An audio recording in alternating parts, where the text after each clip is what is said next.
We are live. We are the host of the Not Crazy podcast, which is available on your favorite podcast player or by going to psychcentral.com/notcrazy. My name is Gabe Howard, and with me is the producer, the co-host, and my ex-wife, Lisa Kiner. Lisa! Hello. Hi, everyone. Good to be here. Are you excited? Always. Are you matching my energy? I have been trying to match your energy. It's hard. You have a lot of energy. It is difficult to get to that level, but I've been, there's the answer. No, I am not. I am not matching your energy, but this is as high as I can go, I think. So yay. Well, this is really exciting. So what we're going to do for the next hour is answer all of your questions about living with depression, anxiety, bipolar disorder, mental illness, handling mental health advocacy. There really is no off limits questions. We're going to get to as many as we can, but here's how it works. This is very, very, very, very vital. Ask your questions in the comment section. Now, short questions are really important. We love the long questions, but we have two problems. One, it's very, very hard to read an entire paragraph when you're live on the air. And two, when we put it on the screen, it truncates it and people don't know what the heck we're answering. So short questions work very, very, very, very well. But while you're doing that, we obviously have to kill a couple of minutes because the questions don't come instantaneously. So I'm going to put really Lisa on the spot. I know. We should have some Yeah, I know, right? I should see if my mom is available. See if she could be there right on time. I love how you always. That is the plan for next week. Well, she's the only one I know for sure I can call on right now. She's at home. So. Lisa, I am going to ask you the first question so that way you can get warmed up as well. Okay. What do you think of my book?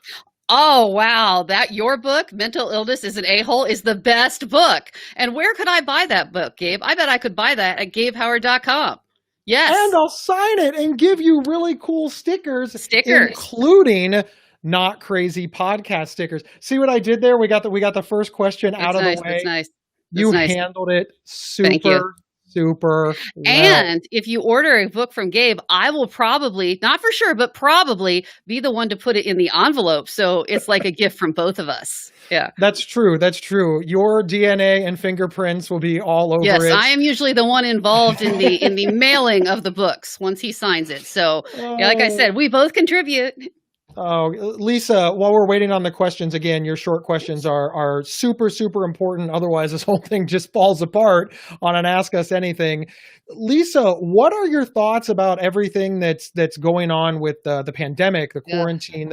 Some things are opening back up. They just canceled the football in Columbus, in Ohio. Canceled Ohio State football. Yeah, and we like Big Ten football. We like Ohio State football. What are your thoughts on that? There's a lot to really consider from a mental health standpoint. How does it feel? Because I never thought that, I didn't think that football was touchable.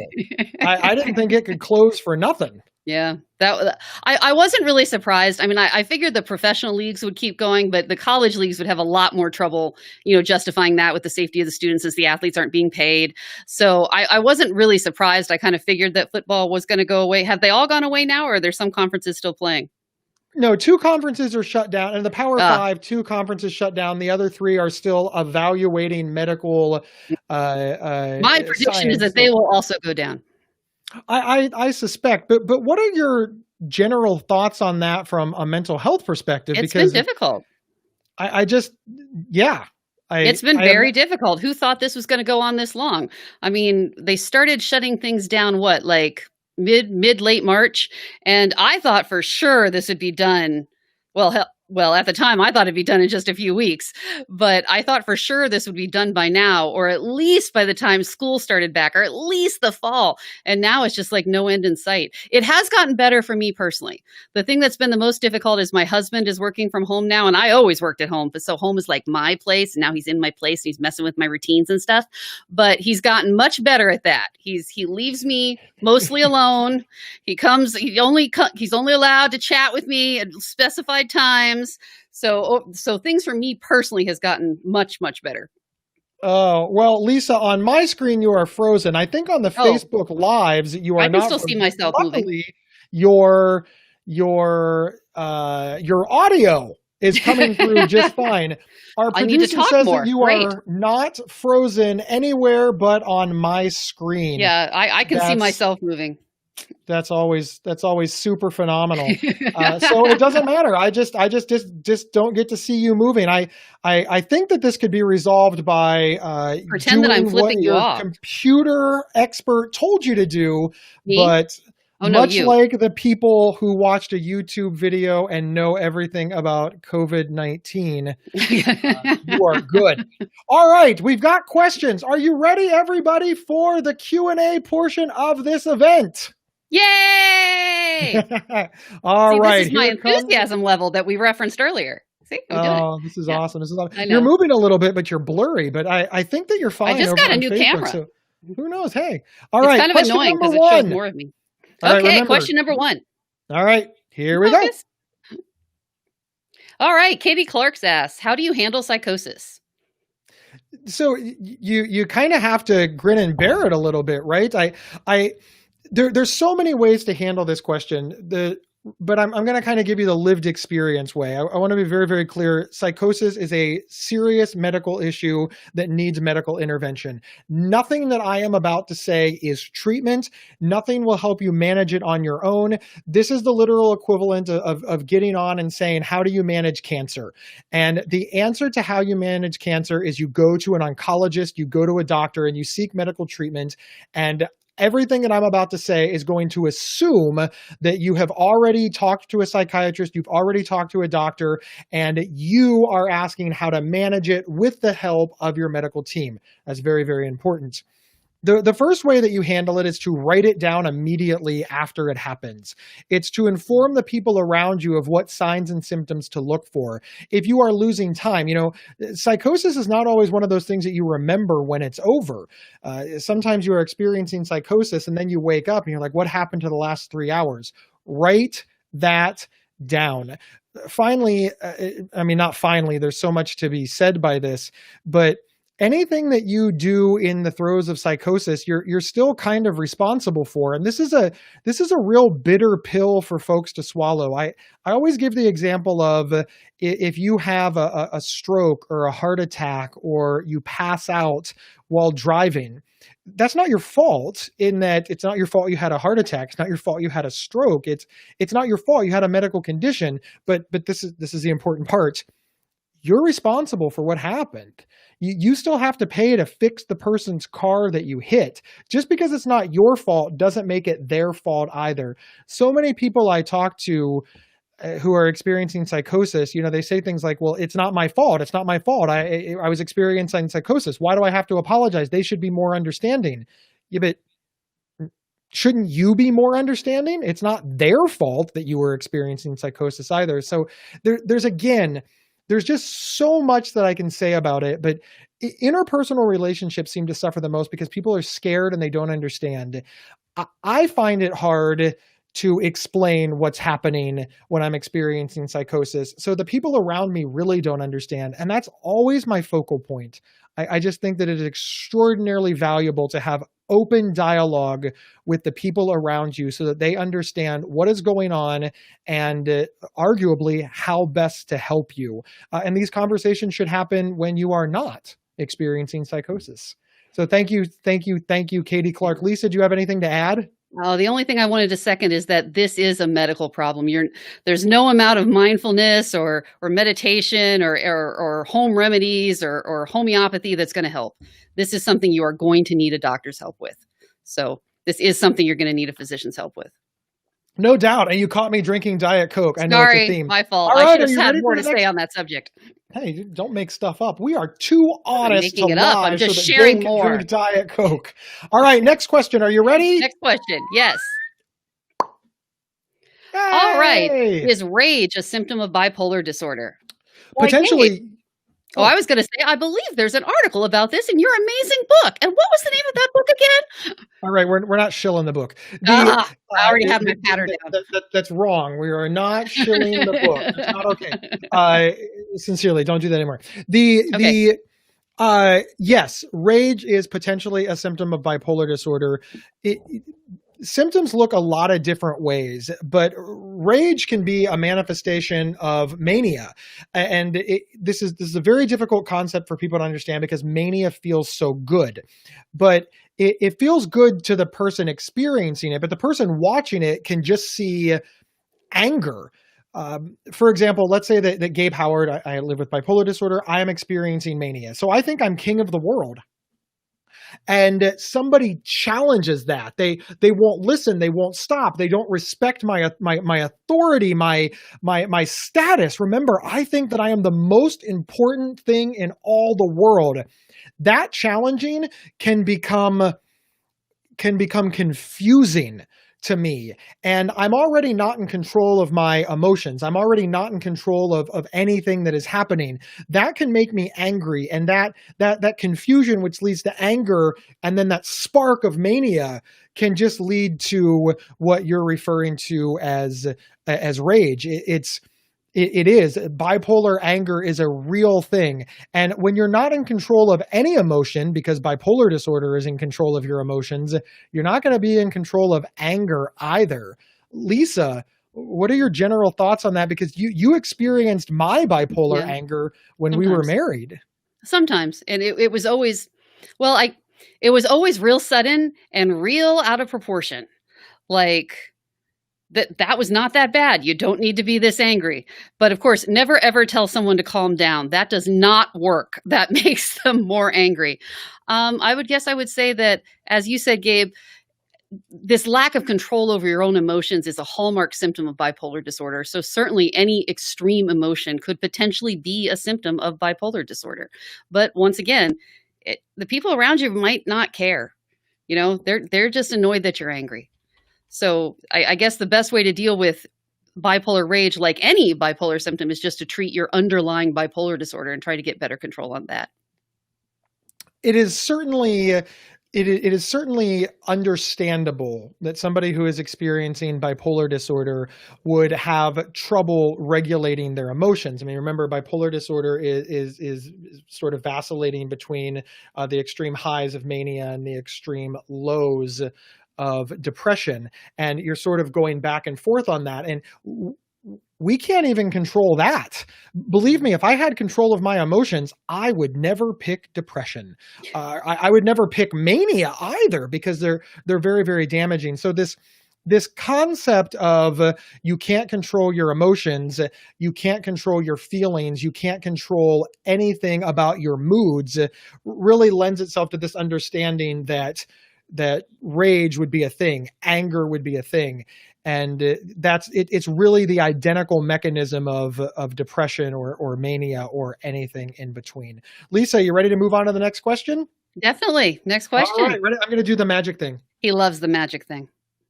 Look, he has so little happiness. Yeah, all right. It's pretty close. It's pretty close. Good job. Good job. You're getting really good at that. So Brenda asks, how do you work through past trauma that are trapped in my body as tension?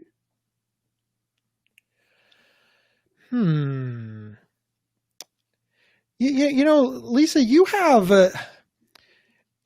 trauma is difficult because everybody responds to it differently. Yeah. Not that everybody responds to, bipolar disorder or depression. Everybody responds to everything differently. Way. Yeah, but trauma is one of those things that is so misunderstood. Obviously, I believe, again, these are Gabe Howard's belief. I have found that I am less tense when I'm discussing the things that cause me trauma, whether it's in a support group, whether it's with trusted friends and family, whether it's, there's so many things that help. And I think it's very, very important to understand that everybody's going to be a little bit different. I personally find that getting it off my chest is incredibly helpful. Now, Lisa, you have some trauma in your past. What have you found that helps? I apologize, I don't have a more straightforward answer, but trauma lingers, and yes, people expect right, that it has a physical feeling to it, right? People expect that's one of the things that's difficult because people are like, well, what? The bad things stop now. Why aren't you over this? It doesn't work that way. It stays with you sometimes for a really long time, sometimes forever. And I personally feel that some of this trauma that I have has helped shape my personality. And of course, overall, I like my personality. That doesn't mean the bad things were a good thing to happen, but you have what you have. I guess one of the questions I would have is when you say that it's trapped in your body as tension, what exactly does that mean? Do you mean anxiety? In which case you would treat anxiety as you would any anxiety caused by anything else. How do you help relax or calm down or or decrease your anxiety levels? And I guess, yeah, the other thing I would second, Gabe, is the whole, it has been helpful to talk in support groups, et cetera, with people who understand. Because usually the people around you, you know, your friends and your family, they don't have the same experience as you and they don't really understand. And that's difficult. So having a support group or even just a group of people that have been through something similar can be very helpful. I completely agree with that. You know, Lisa, one of the things that you said is when you say tension, are you speaking about anxiety? That's very, very interesting because obviously all the things that help alleviate anxiety, breathing techniques, mindfulness, Yeah. you know, going for a walk, yoga, that can very much help. You know, not for nothing, you know, tension has a feeling, and I have no idea if getting a massage, whether a professional one or asking a loved one will help. If playing with your dog, going for a walk, you know, petting a cat, playing with other pets, etc., will help. But it's interesting. You know, sometimes we say we have tension when we actually have anxiety. Before I was diagnosed with an anxiety disorder, I would get this like horrible feeling in my midsection. I thought they were hunger pains. So whenever it happened, I would always eat. I would say, "Oh, I'm really hungry. I'm clearly my blood sugar must be low." And and then I found out that no, Gabe, you don't have a upset stomach. You don't have hunger pains. You have anxiety. So maybe a little investigation into exactly what that tension feels like. That's a tough one. But thank you so much for posing it. And I wish we had better answers. I hope we gave you some places to explore. All right, Lisa, are you ready for the next one? Absolutely. Next question. All right, here we go. I'm going to do the magic. Ready? Loves it so much. Boop. All right. Stephanie Hardy asks, how does one deal with the time it takes to find depression meds that work, especially when they make you sick? Lisa, you helped me through the long and involved trial and error process of med management. And you also helped me through some of the symptoms. Can you talk about it from your perspective? Because you were a great cheerleader during that time frame. Well, I also take antidepressants myself. So I don't know that I have any good or even easy answers for you. It's just it takes a long time. And it just does. And there's no workaround for it. And you just have to give up that time. And it really, really sucks. And if it makes you feel better, you are not alone. Everybody goes through this. And it's not unusual at all to try multiple medications, you know, 2, 3, 4, 5 different ones before you find the right one or the right combination. And then each one you're waiting 8, 12 weeks to see if it works. And then maybe you have to taper up and you have to taper back down. And it's a whole thing. And it's just so horrible. The only thing I would say is that there is light at the end of the tunnel. Eventually you will get there. And the thing that I always said to Gabe, which he didn't respond super well to at the time, but he should have because it was excellent advice, was that, okay, it was, you're going to spend the next 12 weeks, you know, getting better or recovering, et cetera. Well, you're going to live 80 years. And what's the alternative? Are you not going to put this time in? Are you not going to try the different meds until you find the right one and then set yourself up for literally years worth of depression? So it's a good trade. In the long term, it's an excellent trade, but it doesn't always feel like that in the moment. It really doesn't. So thank you so much for hanging in there. And remember, there is time. Now, one of the things that I do want to touch on really quick, one, everything that Lisa said, she is a genius. Yay! You said, especially when they make you sick. If they make you sick, that's something you want to report to a doctor very, very quickly. Medication, a lot of medications do have side effects, and all of those side effects should be reported to a doctor. More serious side effects, you know, like literal sickness, if they're causing, you know, pain or vomiting or like just a severe Heart reaction. palpitations. Yeah, I mean, I don't want to scare anybody off, but obviously, if you are having a severe reaction to your medication, and you're getting very, very sick, or sick at all, or just to the point where you can't handle it, call your doctor immediately and report that symptom, because you don't want to keep taking something that's going to make you sick. I know some antidepressants, they cause loose stool or diarrhea for the first few weeks, and that's always, of course, a bummer. But at least you understand that, and you know how to move forward. And it's certainly possible that a medication that you're on, this might be a known side effect, and they'll tell you how to get through it. And then we just go back straight to what Lisa said, that yes, for a few weeks it is a pain, but when you put that in the context of the entirety of your life, a few weeks really, really is nothing to reach recovery and have a lot of wellness. And I promise you it's worth it. I promise you that I went through it. I promise you that Lisa went through it. Absolutely. And I promise you that it can be done. Thank you so much. All right, Lisa, next question. Next question. And boop. I have been diagnosed with functional neurological disorder. I cannot afford the help I need. It is very depressing because I am mostly non-functional due to the symptoms. Any ideas?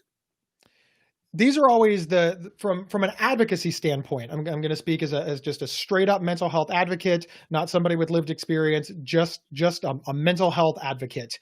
These are the hardest questions to answer, because it's just completely unfair. We have people who are sick and cannot get access to care in the wealthiest nation in America. Anybody listening to this, please advocate for healthcare. Please advocate for expanding the mental health safety net.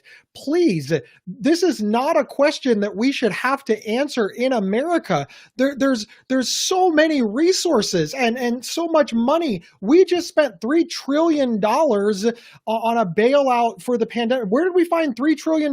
We were told a year ago that the country was in debt, and then $3 trillion just like that. And now we're arguing over another $1 to $3 trillion. Where is all this money coming from if not helping sick people? Please advocate so that we can get people the help that they need. Please. That said, to address your specific question, my best idea is to go to the emergency room, especially when you are symptomatic. Go to the emergency room immediately. Look up a mental health charity in your area, whether it's a National Alliance on Mental Illness or Mental Health of America.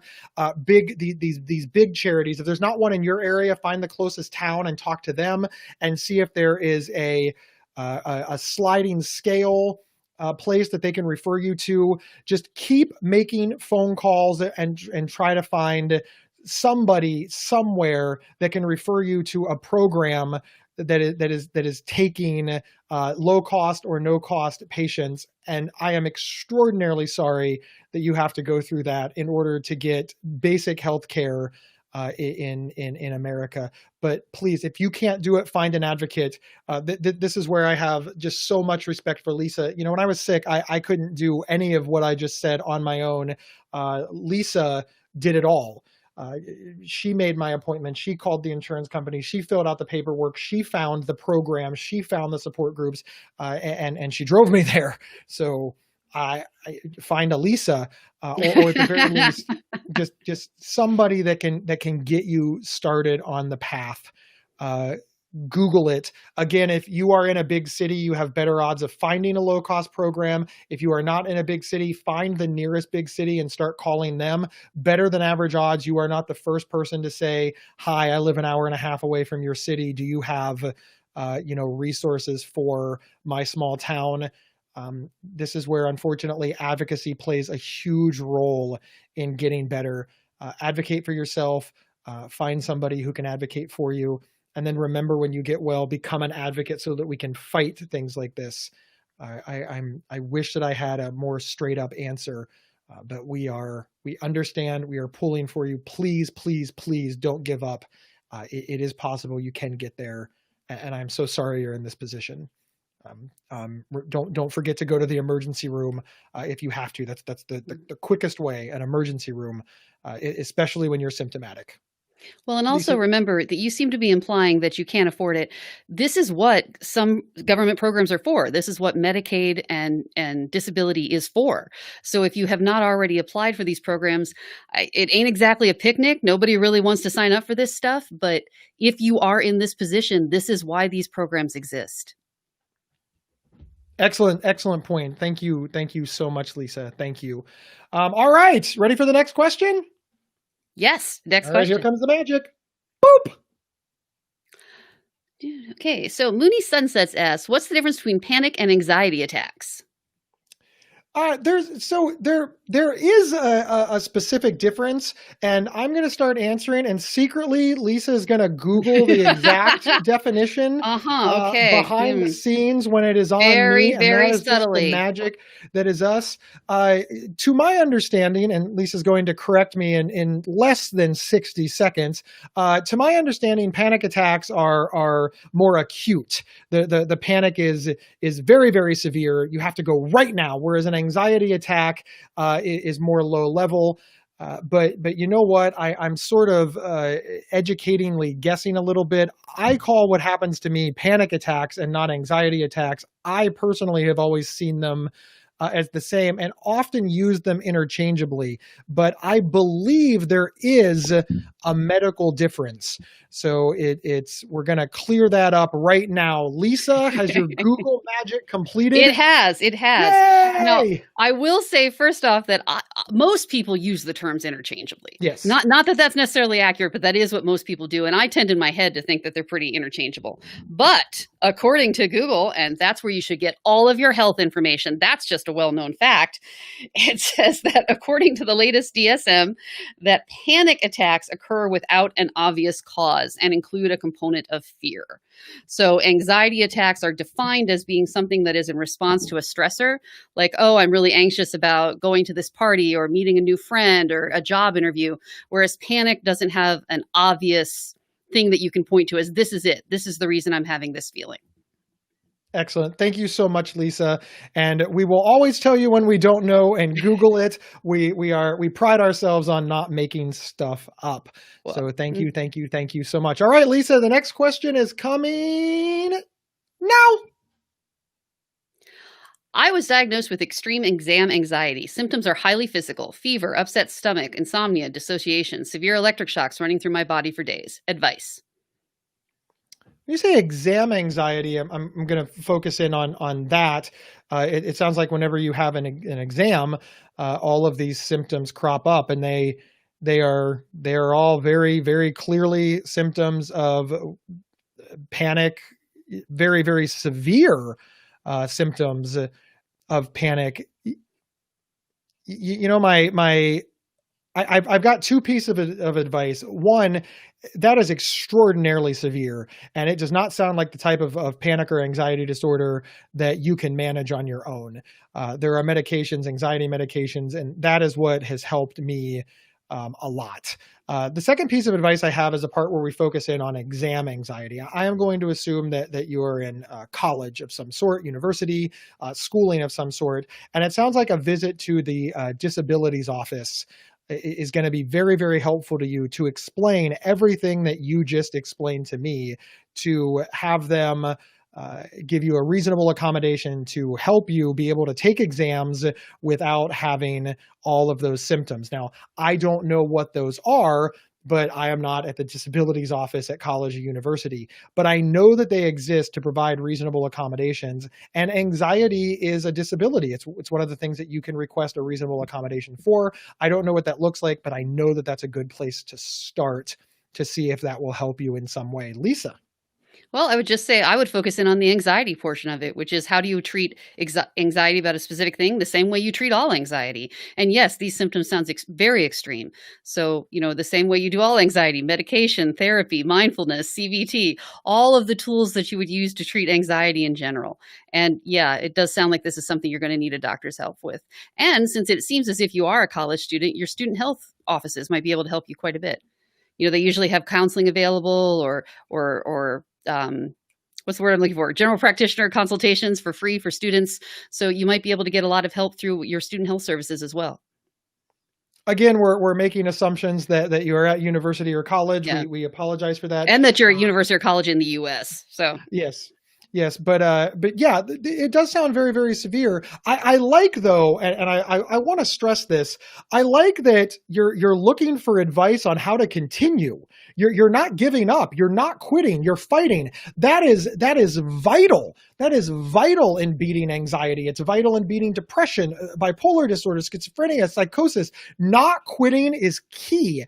And the very fact that you're looking for resources wherever you can find them, give yourself credit for that. And the next time you have an exam, remember this moment. Remember the moment that you said, I'm not going to quit. I am going to move forward. I am going to find a way somehow. Give yourself full credit for that. That has helped my anxiety a lot, remembering all of the times that I worked so hard. Even if I didn't succeed, just the fact that I went 5 rounds with anxiety before I got knocked down. That is meaningful, because when this whole thing started, I went 0 rounds. I didn't even get in the ring. I think that we need to remember that, and I think that it does help. Of course, everything that Lisa said is exceptionally valuable. always. But give yourself a huge pat on the back for moving forward. Uber proud of you, sincerely. Lisa, you ready for the next question? Absolutely. And That'll be go. my new tagline. That's going to be All your right. new tagline. It's adorable. Dealing with childhood trauma and adult trauma, how do I get past the traumas while managing bipolar disorder? They're so interrelated. I'm exhausted and no longer hopeful of my life having any quality. I completely understand Yeah. much of this. I live with bipolar disorder. I have a lot of trauma. My biological father was not a good guy, and I have abandonment issues because he ditched me and my mom. This put us in harm's way. Of course, I also feel like nobody loves me, which is very traumatic. The anxiety and the paranoia of bipolar disorder, of course, exacerbate all those things. And you're right, trying to deal with one of those and not the other one would be foolhardy for me. And that's why I deal with them combined. I think that it's important to just put the two together. I think that it's important to not say, I'm fighting bipolar disorder, and then over here I'm fighting trauma. I think you need to bipolar disorder and trauma as like one thing you're fighting together. This is where coping skills like support groups and talking it out, therapy and talking it out, trusted friends and talking it out becomes extraordinarily helpful. Obviously, get treatment for the bipolar disorder, but don't let it be separated out in your care. And sometimes medical practitioners are really quick to do that. They'll tell you, well, that's not the bipolar disorder. I don't want to worry about it. I don't subscribe to that method. I think it's comorbid. I think that it's all interrelated. I think if you ignore one, it allows the other one to flourish. Find a provider that understands that. Work with those providers. I think that is extraordinarily important. Find a support group for trauma that understands mental health concerns. Find a support group for mental health that understands for mental illness, mental health issues that understands trauma. We're becoming more trauma aware in our society. We're not quite there yet, but we are getting better. But my primary advice is to put the two together and fight them as one big thing. And I know you're exhausted. Believe me, I know that exhausted feeling. Please don't give up. I believe that you can push the rock up the hill and it goes down the other side so much faster. And the view at the top is very, very pretty. Please keep going. Please continue to have hope. Lisa, do you have stuff to add? Oh, just that when you say you need to treat these two things together, that's so much easier said than done. Because, yeah, medical practitioners aren't always completely on board with that. This is just the way that we've set up our medical system where these things are separated. And when you get to a doctor, just like we do everything else, you have a different doctor for your diabetes that you do for your cancer. And they don't like to cross deal. Like they'll even say things like, well, that's not really my area. You need to talk to so-and-so. So that can be very difficult. And so Gabe's advice of make sure you find practitioners who understand that you want these two things treated as the unit that they are. And so you got to be careful when you're choosing your providers. Yeah, advocate for yourself. This is where Yeah. self-advocacy comes in very, very important. Remember, doctors work for you. Mm. Request new They don't doctors. always remember that, so you Yeah, got to tell yeah. them. Yeah. All right, Lisa, you ready for the next question? I am ready. All right, and boop. All right. Anna Mailer asks, do you have any advice for living with someone who shows signs of bipolar but isn't on any type of treatment? Lisa, this That was is very tailor-made difficult. for you. Well, we did in deference to Gabe there, he did get help relatively quickly after we met. So, but yes, I understand. That is very, very difficult. It is exhausting to be around that kind of energy all the time. And it just sucks all the life force right out of your chest. It's just really, really difficult to be around someone who, with that kind of energy, with that kind of erraticness, etc. The only advice I could offer is there anything you can do to help this person get treatment? Is there anything you could do to encourage them to get treatment? And if not, and the behavior continues and it becomes intolerable, is there anything you can do to get out? Is there anything you can do to live somewhere else if possible? It's a very difficult situation because oftentimes people don't want to be treated. They don't recognize that they need it and they don't want to do it. That, of course, is the hardest part of all. One of the things that I really, really recommend, oftentimes we don't want to bring up the issue until the person is Oh, good symptomatic point. or the person is in crisis. We very, very much want to have the fire drill when the house is on fire. We very much want to discuss fire safety when the house is on fire. And then when everything's fine, we don't say a word. This in my mind is extraordinarily problematic because obviously if the person is symptomatic or in a crisis, well, they're not at their best. Let's just say that they're not at their best. I would wait until the crisis or the symptoms pass when the person is doing well in your estimation. Sit them down and use person first language. Say things like, a couple of days ago, you stayed up for 3 days. You didn't sleep for 3 days, and that scared me. I was extraordinarily worried. And have a conversation. Don't accuse them of anything. Don't tell them they're bad. Don't tell them that they need to do the following things because none of that works. They'll dig in their heels and they'll feel attacked. Have a nice conversation. Go for a cup of coffee. Go to dinner. Sit at your kitchen table. Be very deliberate. Write down the things that you saw that are concerning. The last thing that I want to bring up before moving on to the next question is people with bipolar disorder need treatment. We need treatment. And I know that one of the things that helped me was that Lisa and the people around me asked me to go to the doctor for them. I didn't necessarily want to go to therapy for me. I didn't want to go to the doctor for me. I didn't think anything was wrong, but they asked me extraordinarily nicely. And they said, will you do this for me? And I Will thought, you do well, this as a personal favor for me? If you don't want to do it yourself, just do this for me as a personal favor. And it can become really easy to get in this adversarial relationship where you're the one demanding they do stuff and they're the one who doesn't want to. And, kind of like a parent child where you have this reluctant toddler, right? If at all possible, and again, easier said than done, try not to do that. Try to get into a partnership with this person that you're working together, that you want this for them, they want to do this for you, etc. Try not to make it a battle between the two of you. Yeah, everything there. A quick personal story. I didn't want to go to a support group. I thought a support group was kind of stupid. I'll be the first to admit. Lisa's like, hey, I want you to sit in a room and talk to people about living with bipolar disorder. I thought it was dumb, and she said, hey, I want you to go for me. That's it. It's an hour of your life. You can't give me an hour of your life. And Lisa was right. I could give her an hour of my life. I didn't want to give it to me. I didn't want to give it to the group. I didn't want to give it to bipolar disorder, but I was more than willing to give that 1 hour to Lisa Kiner.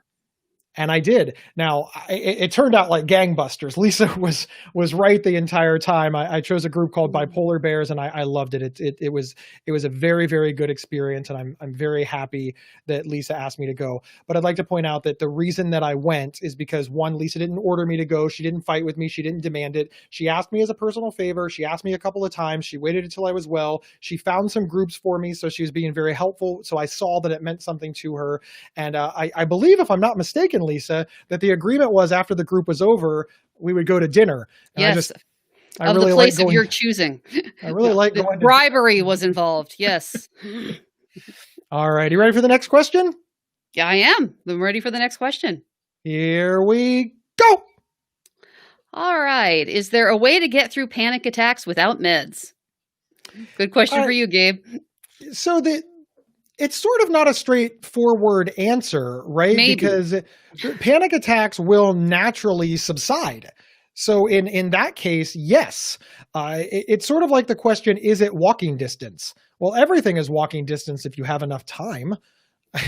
It's all in your personal comfort level.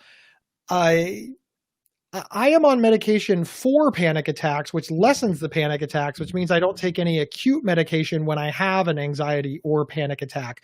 So I suppose in that way, I'm getting through them without additional meds.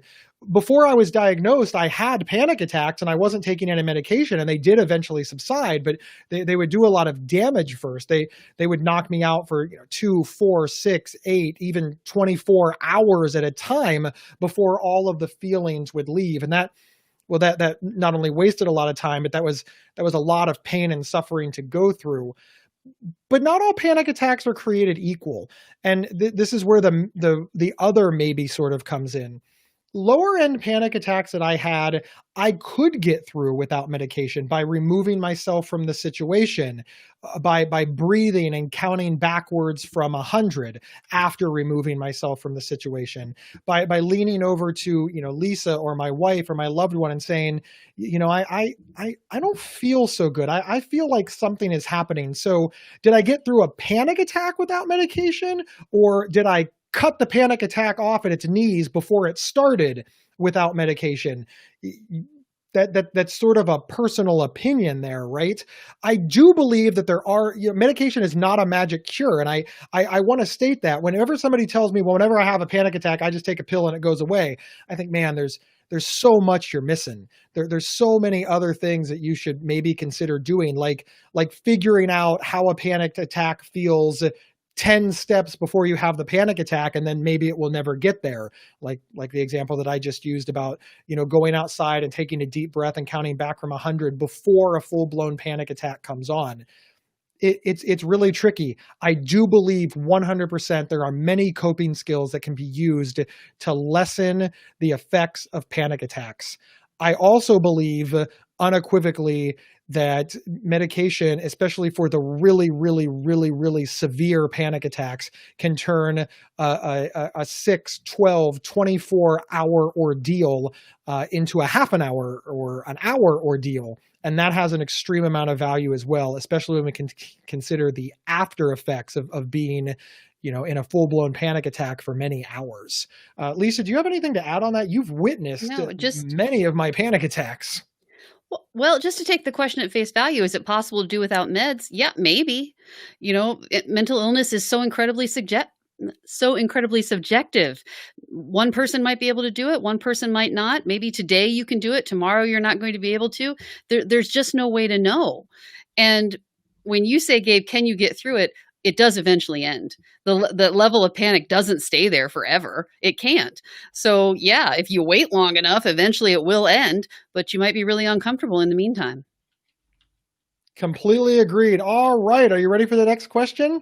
Mm-hmm. Next question. Yay! Okay, I think you're saying I have severe depression, last requiring 5 weeks of intensive outpatient therapy. I have weekly counseling still, which is going well. I still can't seem to get completely past my depression. Any experience or advice? Yeah, Lisa, I think this one is tailor-made for you because you've done a lot of these things. And even when they were all over, you weren't 100% where you wanted to be. Yeah. Lisa suffered from major depression, so you talk. Well, you're not telling us how long it's been.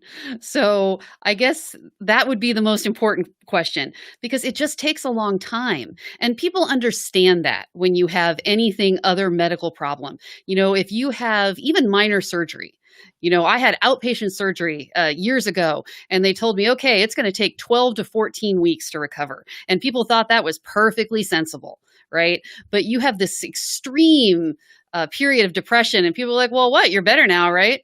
I mean, it's been like 3, 4, 5, 6 weeks. Aren't you better? Why aren't you back to your regular life? Why aren't you better yet? It's exhausting. It just takes a really long time to get better. So some of it might just be a waiting game. You might just have to wait a little bit longer.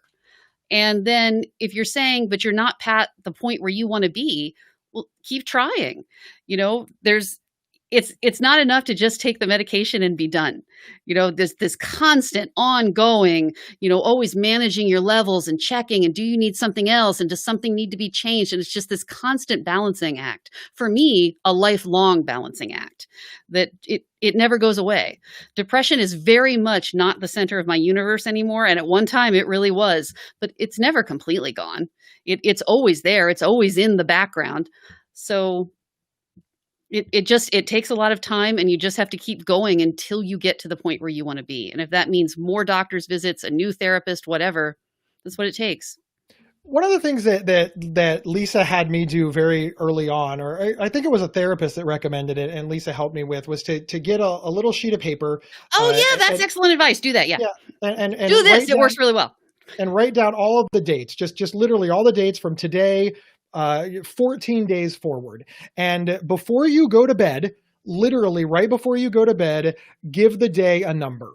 1 meaning a bad day, 2 meaning an okay day, 3 meaning a great day. And that's it. Just that's it. Don't overthink it. Just, did I have a bad day? That's a number 1. Did I have an okay, normal, mediocre, boring day? Or that's number 2. Or did I have a great day? That's number 3. Wait 14 days. Just wait 14 days and then look back and see where you were.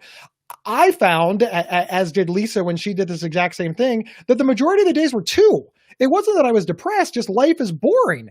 I also found out that I had like no ones. In that 14-day period, I thought to myself, I think I've been a little depressed. It turns out I wasn't depressed. I was regular. And then there was, just normal baseline. And then there was a couple of days that I actually rated a 3, which is fantastic.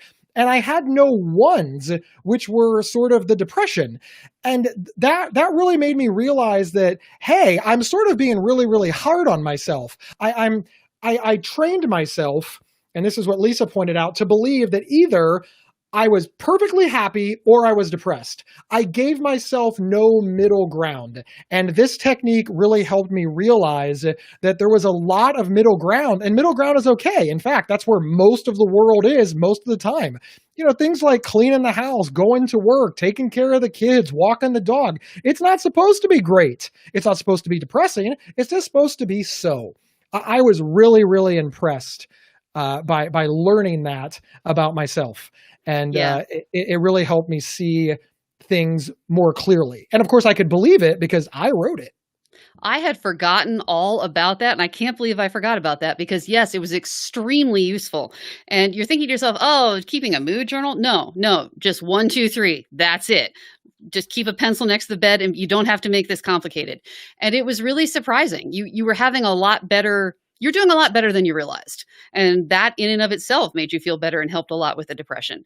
It was bizarre because, I'm depressed. I tend to think on the negative side of things. So I had not realized how many good days I was actually having. And so it becomes this self-fulfilling thing, right? I had forgotten all about that until just now. And it was extremely useful for something so small.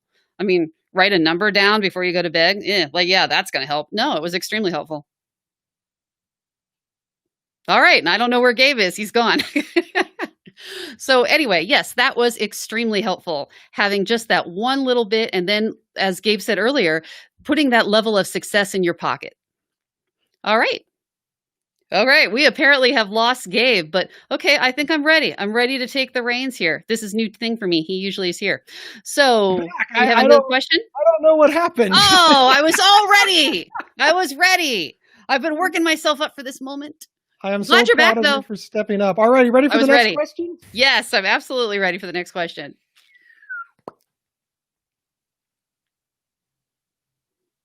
All right, Karen asks, how can I explain people that are interested in me that I'm bipolar without being scared of it? I think the question you're asking is, how can I explain to people that I have bipolar disorder without driving them away?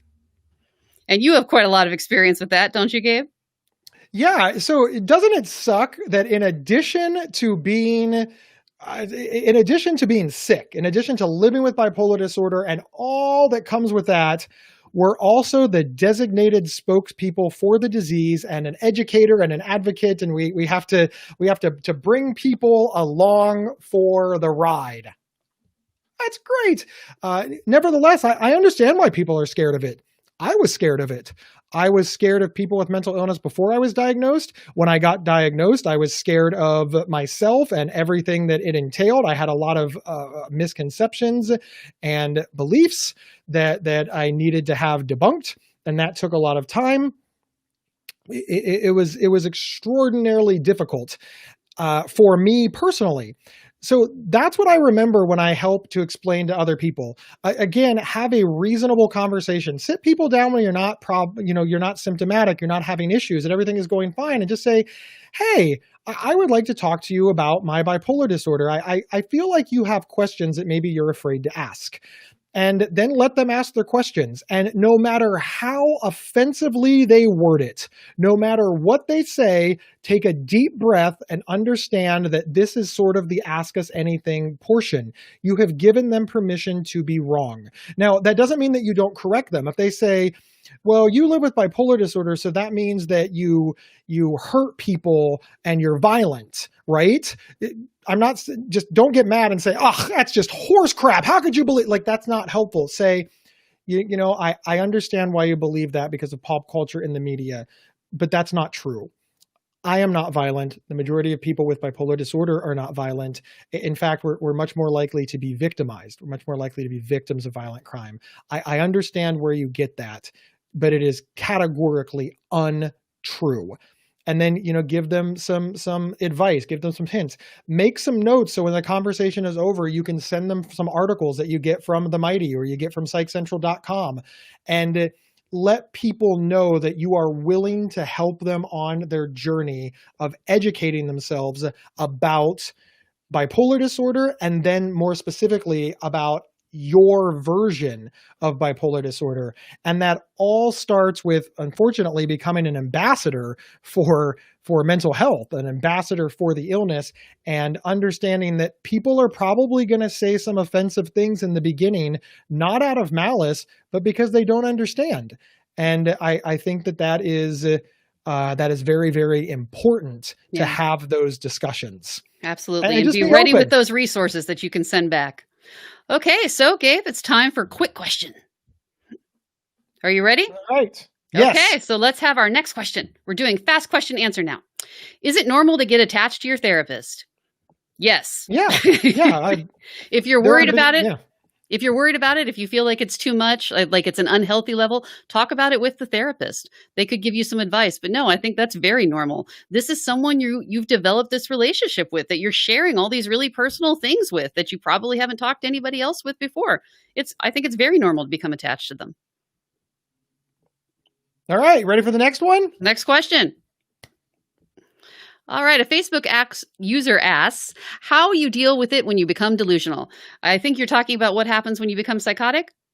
Yeah, I mean, it's so psychosis rears its head in all kinds of ugly forms. If you recognize that you're being delusional, like, that's extraordinarily helpful, because it means you still have maintained some semblance of control. You are aware of it, and then you can seek help fast. Well, we lost Gabe again, but then you can seek help faster. And as we talked about at the beginning of the show, psychosis, delusions, these are just not something you're going to be able to deal with on your own. No amount of mindfulness is going to fix this. You're going to have to go to a doctor. This is something that needs medical intervention. All right, so next question. So it looks like that Facebook Live is just not being nice to us, so we're going to wrap up right here. Good idea, good idea. At the end of our hour. Before we lose you again. I apologize for all of the technical glitches that we've had along the way. Facebook Live is free, so we have nobody. Get what you pay for. Thank you, everybody, for being here. My name is Gabe Howard. This is my co-host, friend, ex-wife, peer supporter. I don't know. You probably have some other titles. Yeah, not important. All things, really, all things, which is why you should listen to me more. But anyway. We sincerely hope that you will check out the Not Crazy podcast on your favorite podcast player or at psychcentral.com/notcrazy. We'll see everybody in a couple weeks.